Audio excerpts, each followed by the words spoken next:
Welcome to the UC San Diego Mi Camino student series, where we'll be taking a look at the diverse journeys of Latinx and Chicanx students as they tell us how they made their way to and through college. Today we're sitting down with Skye Edwards, a dedicated member of the Society of Hispanic Professional Engineers, who currently works with biosystems and aspires to be like the mentors who inspired her during college. Thanks for being here, Skye. Definitely. Thank you for having. So let's talk a little bit about the Society of Hispanic Professional Engineers. What is that, and how did that group help you here at UC San Diego?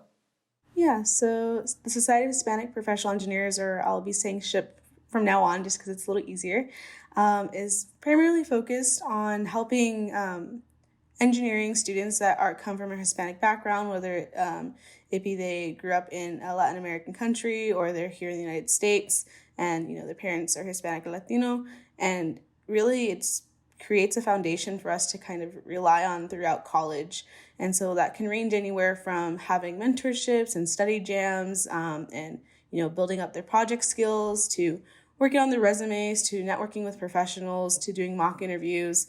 Every year we have a national convention because it is a national organization, and we go and have a giant career fair, and we get to talk to all these different companies that are looking for students like us and who want to support students like us in the field, because we're not that big inside of engineering. We're pretty much a minority for the most part, especially in certain majors.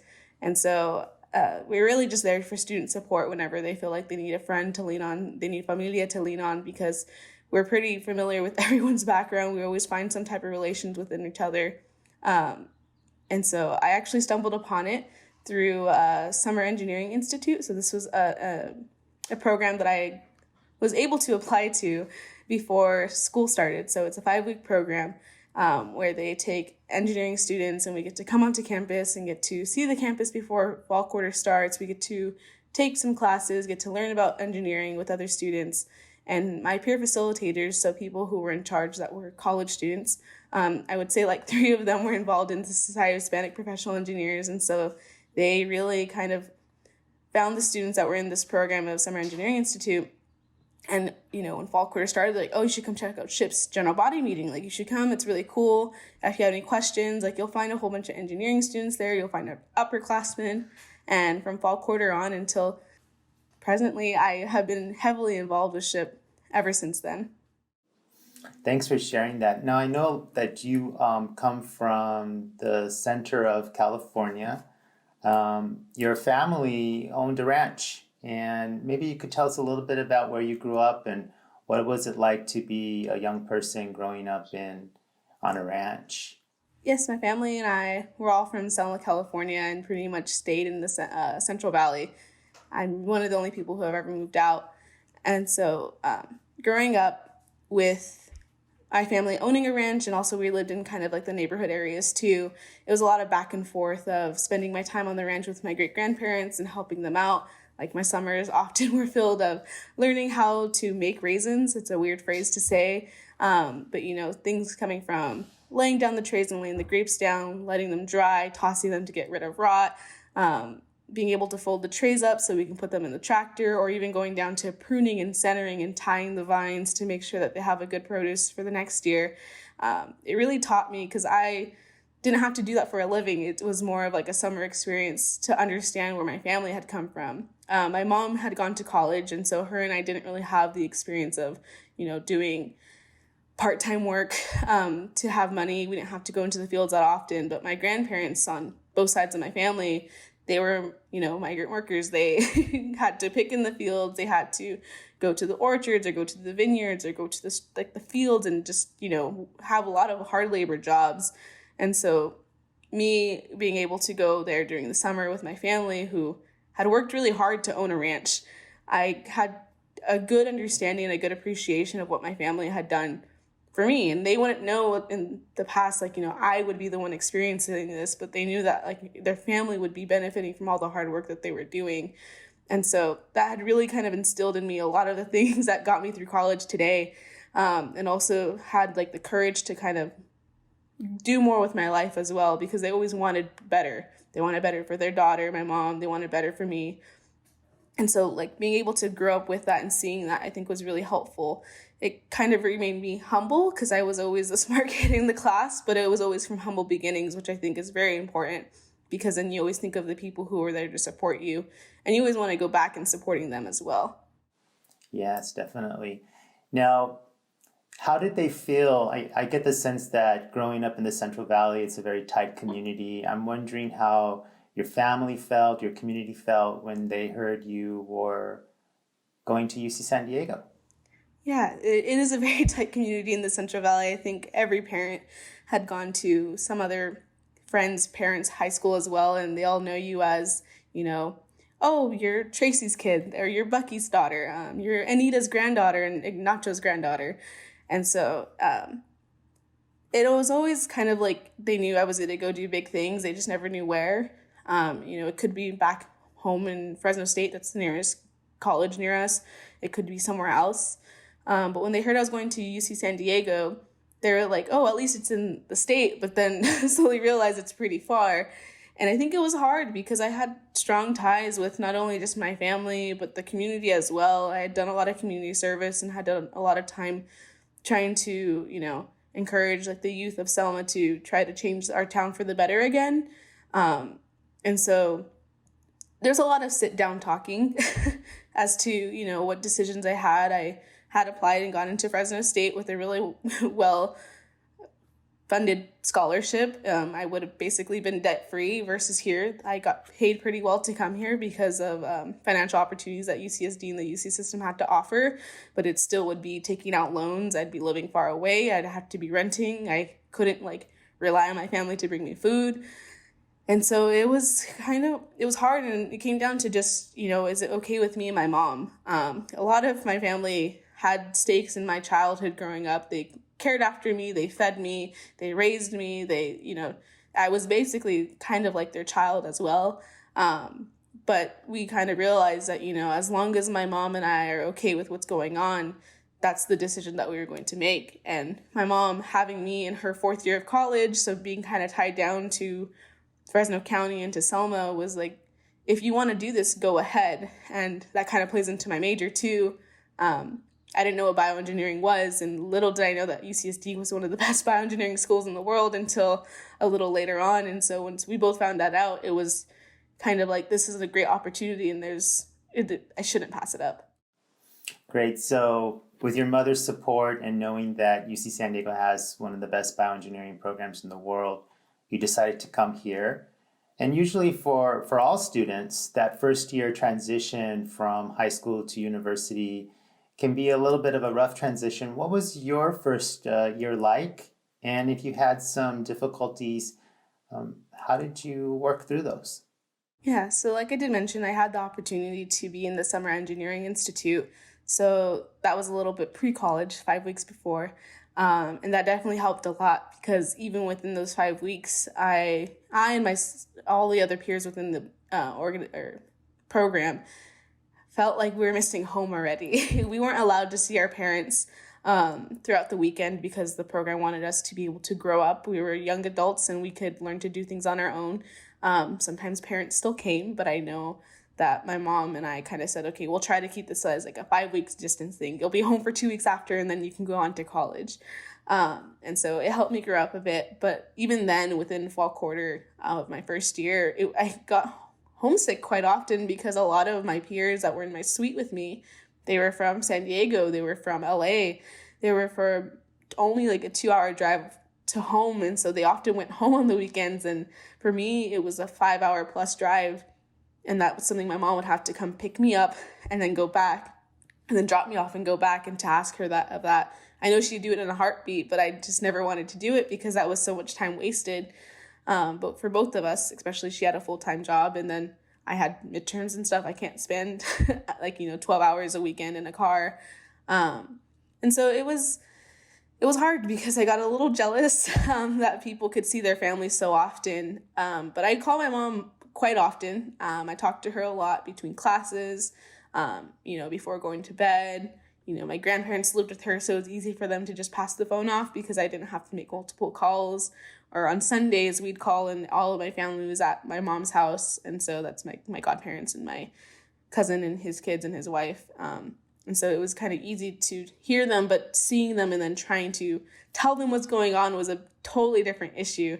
They didn't really understand what I was doing, or they were concerned, like, why are you walking home at 3:00 in the morning? I'm like, well, I have a midterm and it's just from Geisel to Revelle is not an entirely long walk, and I'm not alone.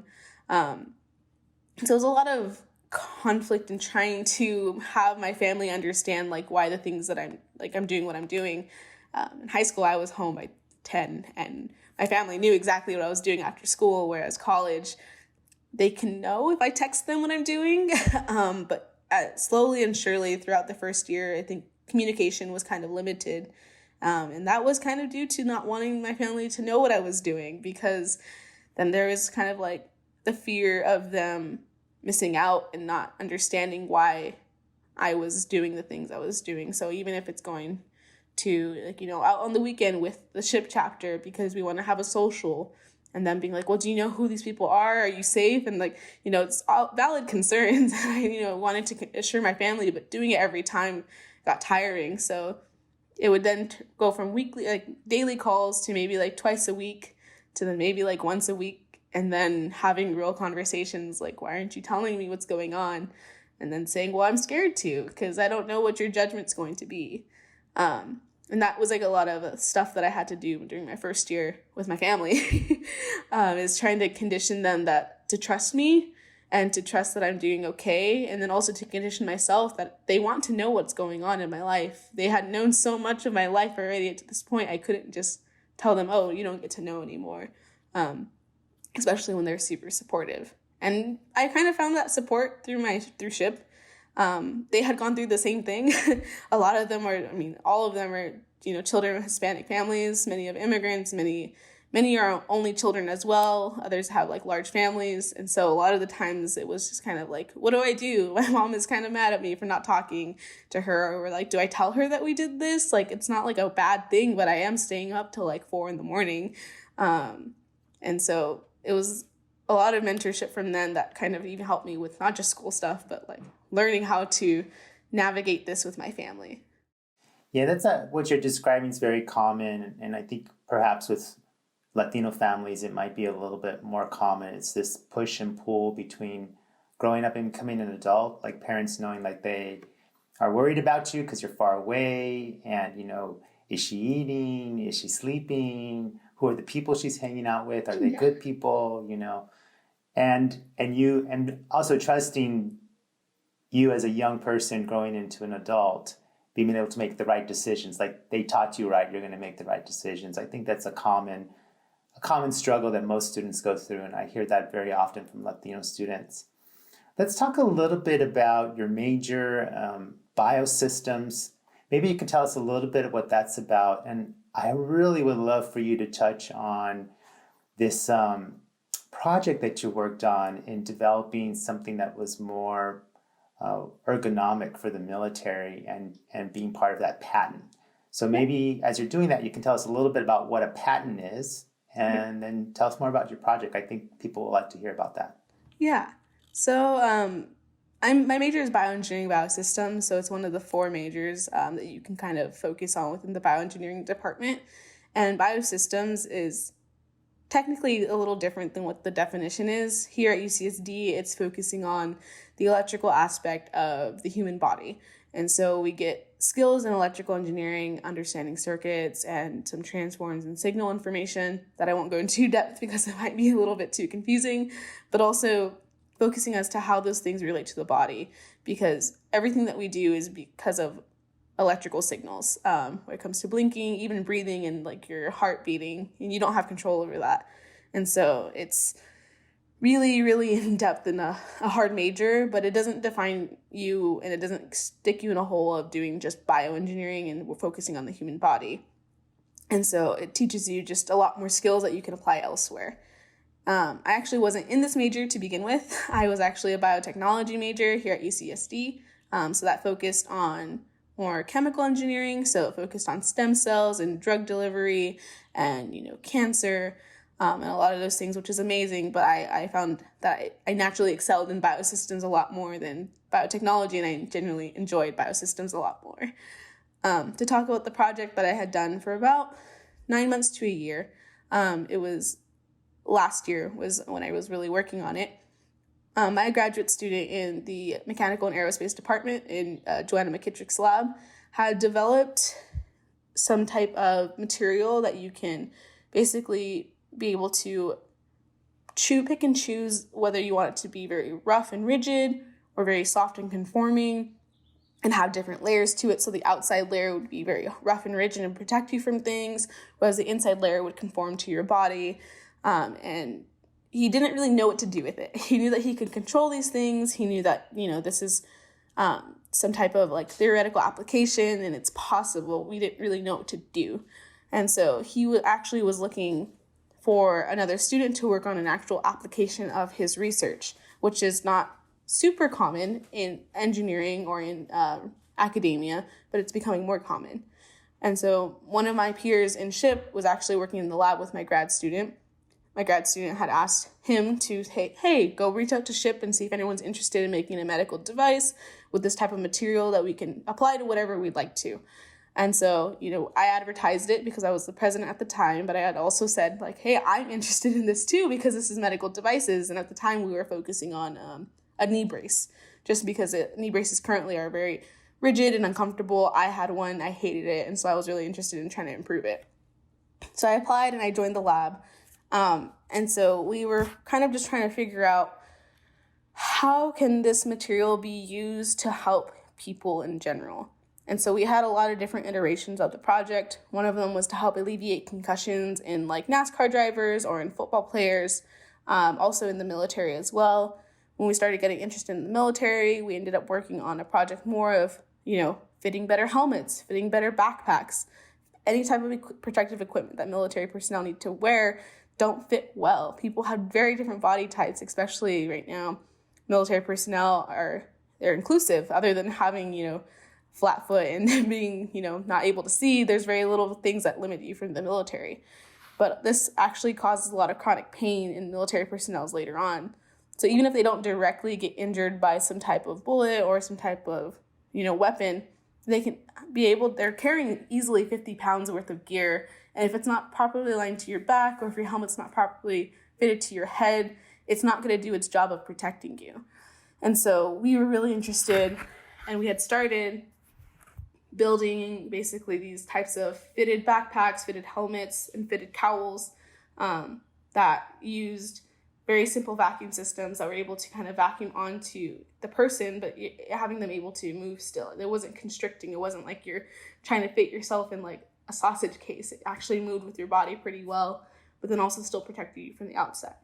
Unfortunately, our PI had passed away in the middle of us doing so. And so my grad student was close to finishing his PhD. And so we kind of decided just to stop at the patent itself. And so we didn't get to do a lot of work further on, but a patent essentially is rights to your creation. So if you dedicated any type of intellectual work, so not just collecting data, not just making something, but an actual edit to the whatever you're trying to patent, you become a creator.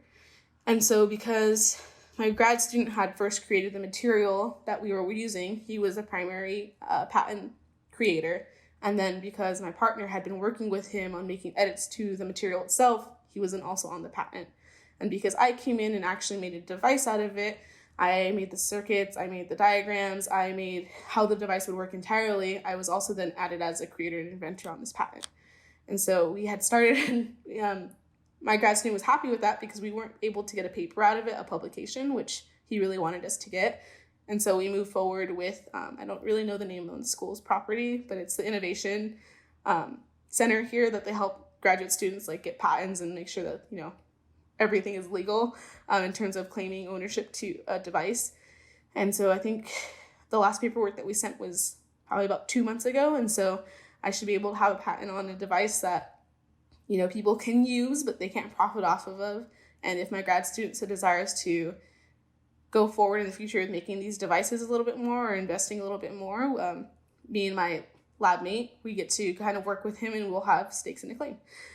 And we'll be able to have that as part of, our background always and forever until the patent expires. Yeah, so congratulations. That's quite an accomplishment. Let's talk a little bit about mentoring. I know that you've had some real significant mentoring relationships. So maybe you could share a little bit about the importance of mentoring in general, and also just the importance and impact of mentoring for you and your process here at UC San Diego. I know, for example, you mentioned Professor Olivia Greve. Mm-hmm. So mentoring is, I think, one of the most important things that, BIPOC students can have in an academic setting, whether you're in STEM or not, because you're seeing someone who looks like you or who doesn't look like everybody else that is commonly found in institutions succeeding. And so I think there's a lot of different types of mentorships.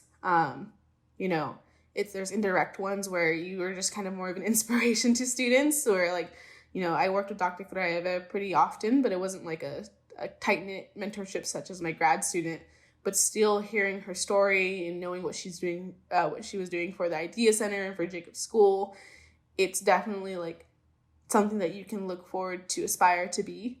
There's also things such as weekly mentors where you're kind of venting to them and asking them questions and telling them your life story, where they're not your best friends per se, but they're definitely close to it.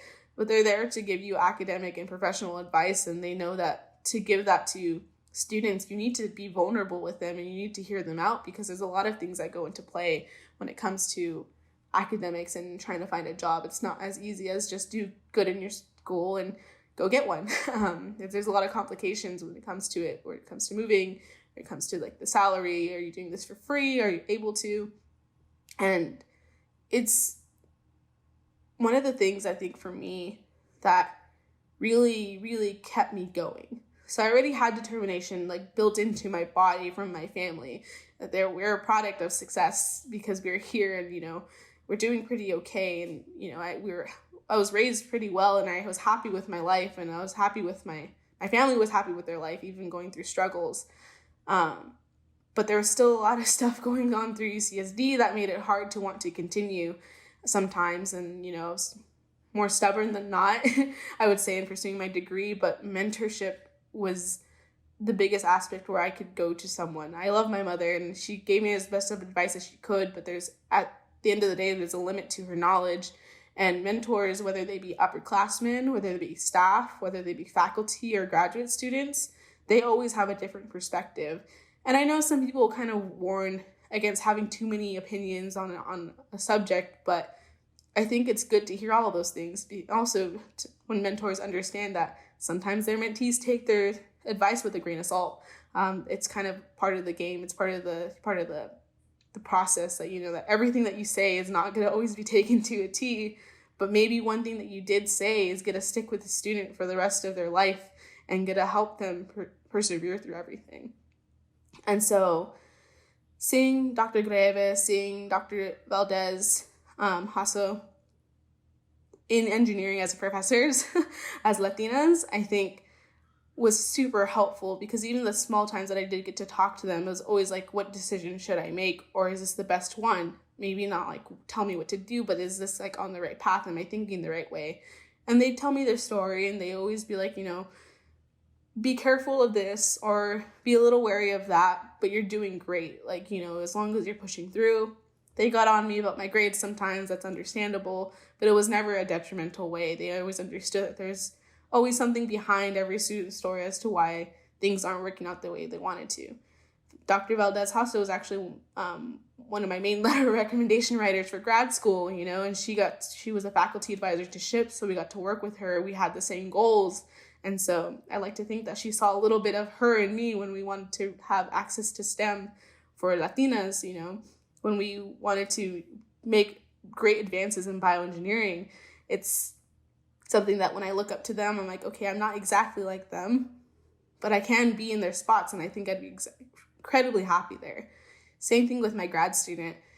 He was one of the main people to tell me, don't pursue a master's, pursue a PhD. You talk like you want to have a PhD. The work that you do shows that you're fit for a PhD. If you want to do a master's because you're scared, that's totally okay. But at the end of the day, if you want to go for a PhD, go get it. And that's him seeing me as an undergraduate student doing work, knowing my grades, knowing my skills, and really being able to not tell me what to do, but at least just set me on the right path. He's always like, if you need me to help you with anything, I'm right here. Same thing with the Idea Center. They were more or less my given mentors because of the program that I was in, but they always had some type of open-ended advice. It was never a single solution, and they always just guided you on the right path, which I think is super important to be a mentor, because if you're just telling someone what to do, you're being their parent. And so just being able to kind of solidify my choices, or like I was thinking about these options, but I didn't know if they were valid, but my mentor at the Idea Center kind of solidified that for me because they gave me the same options. It gives you a lot of freedom to choose what you want to do, but also a lot of security because you know that you're not going crazy, you know that you're not going on the wrong track, and so it's something that I always aspire to be as an upperclassman too. I always open up my metaphorical doors to any undergraduate student who has questions, and then if I can't answer them, like, oh, but this person I know is pretty willing to talk to students and they have a better idea, just to try to answer your question, but they're not going to have the right answer. And it's something that I enjoy doing because I hated feeling so lost my first year, being scared to talk to anyone. I hated feeling like I didn't know what I was doing because I felt like I was going on the right path, but it just felt very confusing. And so just having those mentors there, it was just the most supportive thing, because otherwise I really don't know where I'd be right now. I know I'd be successful in some way, but I don't know if it'd be exactly where I'm at currently. Right. So talking about advice, what advice would you give to young scholars who might be listening to this video? Yeah, so I think the number one thing is, whether in your first year or your fifth year, always ask for help. Always ask, if you feel lost or even the slightest bit confused about anything. It could be about, where's the nearest restroom on campus because I really have to go before this midterm. It's not going to be embarrassing. It's not something that you should feel small about. It's not feeling like, that you don't know anything because no one else is asking questions. You may not be from the same, area with the same background as a lot of these students who feel like they know what they're doing, who look like they know what they're doing. But that's okay, because that's what a lot of staff and faculty are here for. Even other students, we are here ready to answer a lot of questions. We're not going to make you feel bad about it. We know that there's a lot of questions because you're in college, you're learning. You're not going to know everything. Because I think once you get past that, you start to learn a lot more about yourself, where you kind of thrive and where you struggle. And that you can, when you're struggling, you can go ask these people for help. And when you're thriving, you can go tell these people your successes. And you don't really figure that out until you start asking questions. And being kind of vulnerable and kind of honest with yourself at where you stand. And you don't need to be self-deprecating. It's just definitely like I'm a first year and I don't know some things. I'm a fifth year and I still don't know some things. And so just to find the right person to ask the question is, I think, one of the best things you can do. And, that person will then realize, oh, I can actually help someone too, which helps them in the end. Yeah. And how about for parents who might be listening? What advice might you have for parents? I think advice for parents is to listen to your student.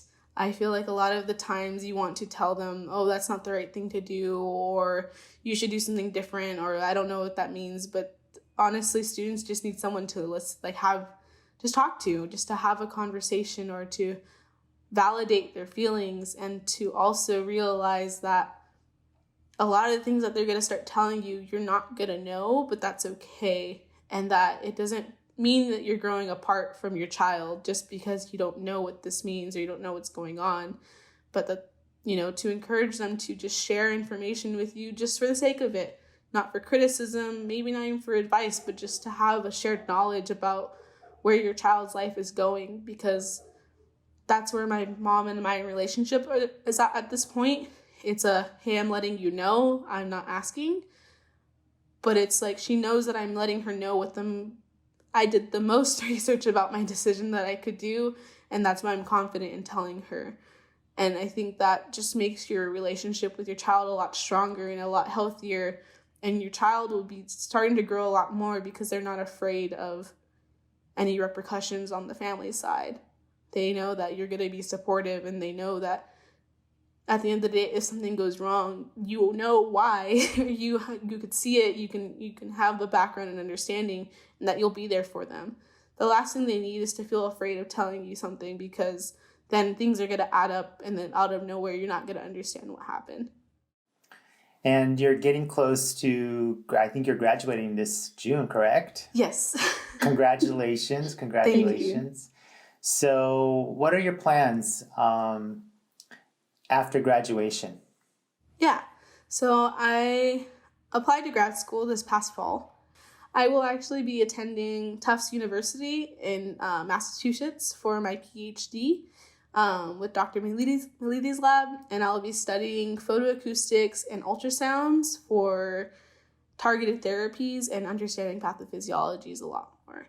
So that's a lot of information, but basically I'll be using different imaging techniques to be able to understand different diseases and to be able to target those specific diseases and treat them at a very localized area, because currently we just kind of address symptoms, or we affect the whole body with medication.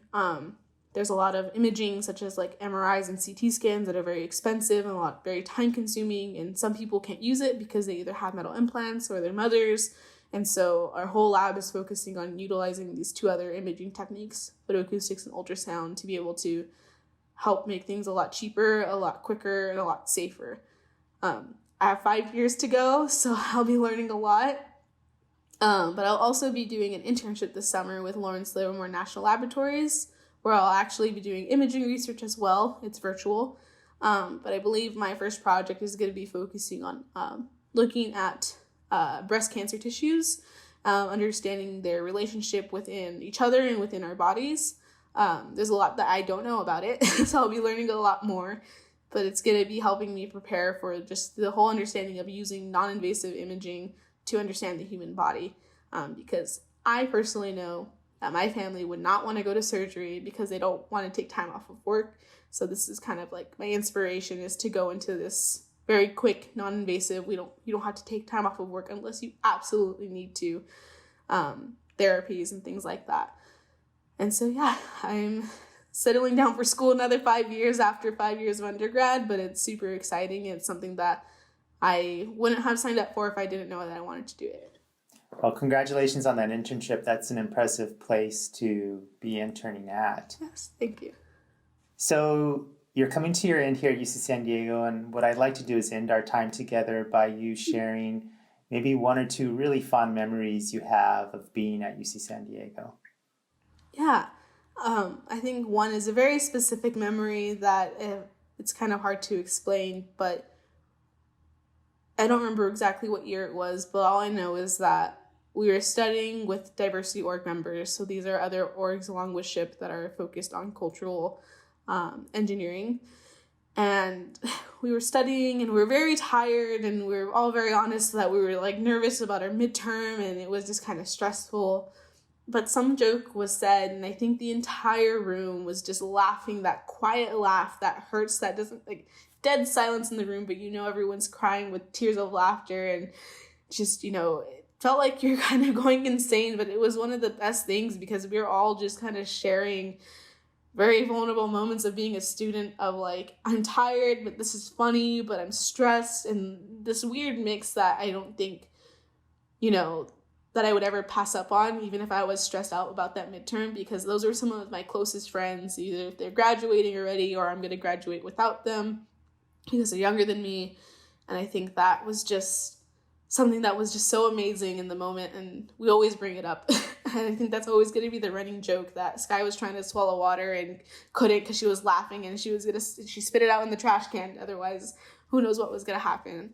And I love that moment so much. And then another one was more recently. I was telling one of my mentors at Idea Scholar, I don't know which grad school to decide. I don't know what to do. Freaking out. And this is kind of the first time I had talked to him in a while. And he just told me, Skye, stop talking and just be happy for yourself. Look at where you came from. I had a below 2.6 GPA for such a long time. And it was slowly growing when I switched my majors. But it had been such a struggle for me for quite some time. I was very nervous about jobs or grad school, because bioengineering is very notorious for being picky with their GPAs. And, not knowing what I wanted to do, he's known me since my sophomore year. And he said, just be happy. He's like, you have a 3.0. You are picking between PhD programs. You have an internship with Lawrence Livermore, and look at all the work that you've done. And to sit back, and at the time I started crying, and look that, I felt like I was actually successful. And he was allowing me to, appreciate that moment. I was asking him for help, but he was like, hey, enjoy what you have for, a second, and we can get back to this. And I never really done that in my entire undergrad. I never really thought about, the work that I was putting in, and that it was advancing me to be appreciative of everything that I've done and appreciative of everyone that has helped me. And I think it was just a joyous moment that I was crying a lot, because I just never, took the time to think about that. And I'm going to try to do that more often when I'm feeling bad, is to kind of, take a step back and just kind of be happy for what I have and where I am. I think that's great that you got to experience that, just taking stock of your accomplishments while you're here. I mean, you're off to an amazing PhD program. You're interning on one of the most prestigious labs across the United States. You're doing great things. So I'm glad you had that opportunity. And thank you so much for sharing your story with us, Skye. I really appreciate you taking the time out of your busy schedule.